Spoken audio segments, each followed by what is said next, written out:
B. Pembentukan kosmos. Allah Subhanahu wa taala berfirman, ta'rujul malaikatu warruhu ilaihi fi yaumin kana miqdaruh khamsinal alfasanah. Para malaikat dan Jibril naik menghadap kepada Tuhan dalam sehari setara dengan 50.000 tahun. Quran Surat Al-Ma'arij ayat 4. Dalam ayat di atas, Allah Subhanahu wa taala dengan tegas menyebut adanya jarak dan ruang antara langit dan bumi. Lalu Allah Subhanahu wa taala juga menyiratkan adanya cahaya sebagai pengukur yang tepat untuk mengukur jarak tersebut. Begitu pula malaikat sebagai makhluk yang tercipta dari cahaya disebut dengan tegas, sekaligus dijadikan benda yang bergerak dari bumi ke langit. Sampai di sini, pengetahuan sains sudah mendapatkan petunjuk awalnya.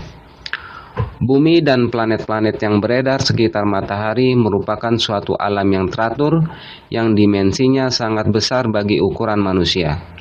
Bukankah bumi itu dipisahkan daripada matahari oleh jarak kurang lebih 150 juta kilometer? Jarak ini sangat besar bagi manusia, tetapi jarak itu sangat kecil jika dibandingkan dengan jarak yang memisahkan matahari daripada planet yang paling jauh dalam sistem matahari. Dengan angka bulat jarak itu adalah 40 kali lebih besar, jadi kurang lebih 6 miliar kilometer.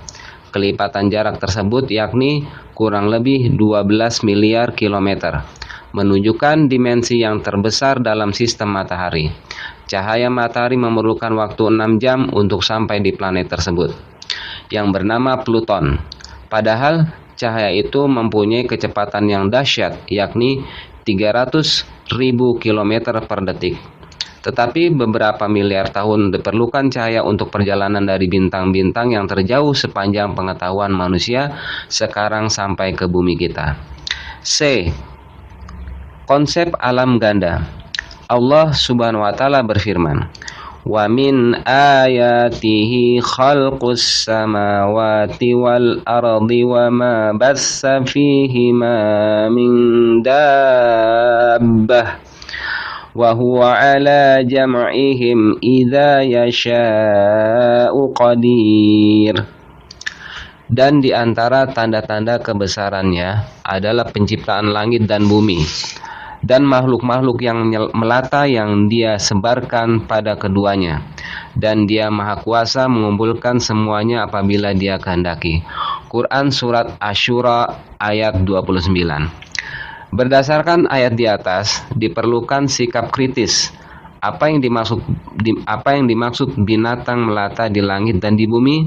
Jika binatang melata yang berada di bumi diartikan sebagai manusia dan binatang, apakah di langit juga ada manusia dan binatang? Atau makhluk lain yang sejenis manusia dan binatang? Tentu saja, ayat ini mengindikasikan adanya kehidupan lain di luar bumi dengan konsep alam ganda. Ahli-ahli astrofisika modern berpendapat bahwa sangat boleh jadi ada planet-planet yang menyerupai bumi. Mengenai sistem matahari, tak ada ahli astrofisika yang mengatakan kemungkinan adanya planet seperti bumi di dalamnya. Oleh karena itu, planet-planet seperti bumi itu harus dicari di luar sistem matahari. Mereka mengira ada kemungkinan terdapatnya planet seperti bumi di luar sistem matahari karena alasan secara umum orang memperkirakan bahwa dalam galaksi kita 1/2 dari 100 miliar bintang masing-masing mempunyai sistem planet seperti sistem matahari. Memang 50 miliar bintang mempunyai rotasi atau edaran yang pelan, dan hal ini dapat diduga bahwa ada planet-planet yang melingkungi masing-masing sebagai satelit. Jauhnya bintang-bintang itu menyebabkan manusia tidak dapat melihat planet-planet tersebut. Akan tetapi adanya planet-planet satelit tersebut sangat boleh jadi karena sifat-sifat trajektori. Pergelombangan ringan daripada trajektori bintang menunjukkan adanya satelit yang menemani bintang tersebut.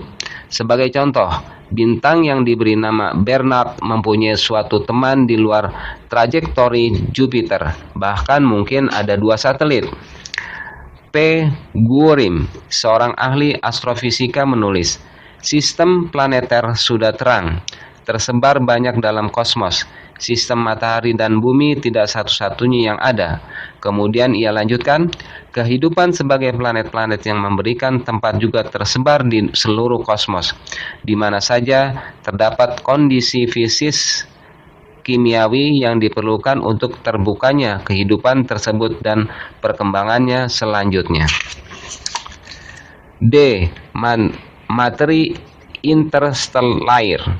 Allah Subhanahu wa taala berfirman, wa huwallazi khalaqal laila wan nahara wasyamsa wal qamar kullun fi falakin yasbahun. Dan dialah yang telah menciptakan malam dan siang, matahari dan bulan, masing-masing beredar pada garis edarnya. Quran Surat Al-Anbiya ayat 33. Kata yasbahun, asal katanya sabaha yasbahu, berarti berenang. Menurut ayat di atas, siang, malam, matahari, dan bulan semuanya berenang pada tempatnya masing-masing.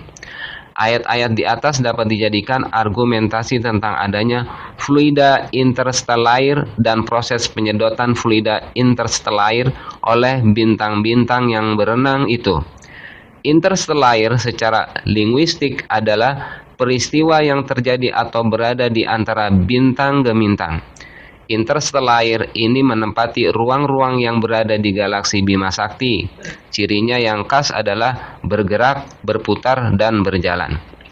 Mengenai bintang-bintang itu menyedot fluida interstellar, Allah memberi kesempatan manusia untuk dapat mengadakan uji coba.